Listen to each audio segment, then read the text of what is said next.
them. Eli, great as always to talk. Thank you. Thank you. Eli Greenblatt there from the Australian. Well, Okapi Resources will list on the ASX today. It has a highly prospective project portfolio in the gold and minerals space. To get us across the company, I'm pleased to say we're joined by its CEO, Nigel Ferguson, from our Perth studio. Nigel, appreciate your time. Exciting day today. Look, how much and how long and effort has gone into the eventual listing today?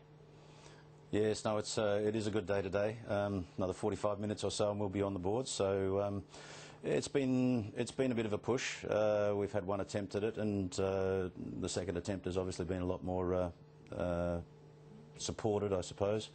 So yes, we're oversubscribed at the end of the day. So very good result. Was it a $5 million raise? Is that what the target was? That's right. $5 million was the maximum.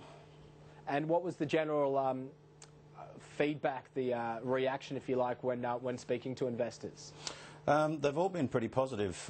We haven't had any negative comments. They're very keen to see what we're going to do with the assets and what the management team can bring to the table as well.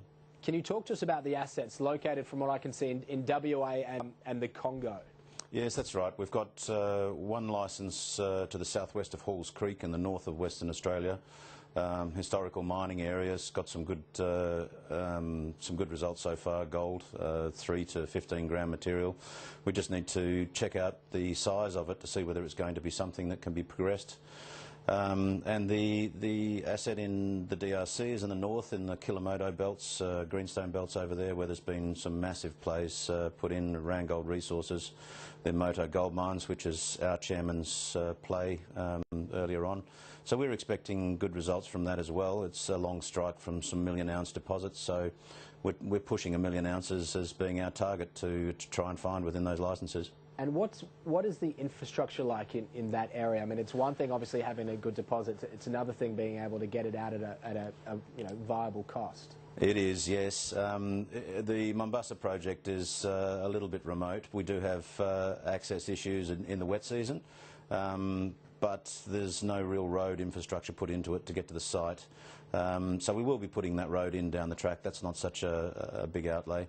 And if the deposit warrants it, then we build on site. Everything will be remotely located there, and just exporting the gold bar if it comes to that stage. Very similar to a lot of operations in Western Australia. And what sort of timeline are you working on for the DRC in terms of getting, I suppose, an accurate estimate of what the deposit is?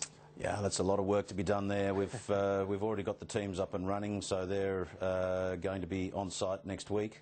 That'll be the first phase of work. So we'll be having drilling targets within 6 months, I would think, and then we could move forward from there. It's a 2-year process minimum to get to a decent resource. And what about WA? WA is much easier to get onto, so we'll be pushing that a bit harder, I would think. If it comes up with 250,000 ounces of potential, then we'll be rolling drill rigs in very quickly, just to test them out, to see what sort of strike length we've got.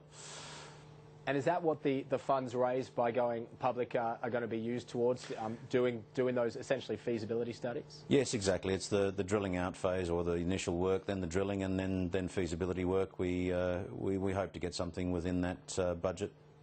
All right, Nigel Ferguson, congratulations. You've got 16 minutes until you officially become public. Look forward to it. Thank you very much. Well, the first shipment of 81 giant wind turbine blades have travelled from the United States and arrived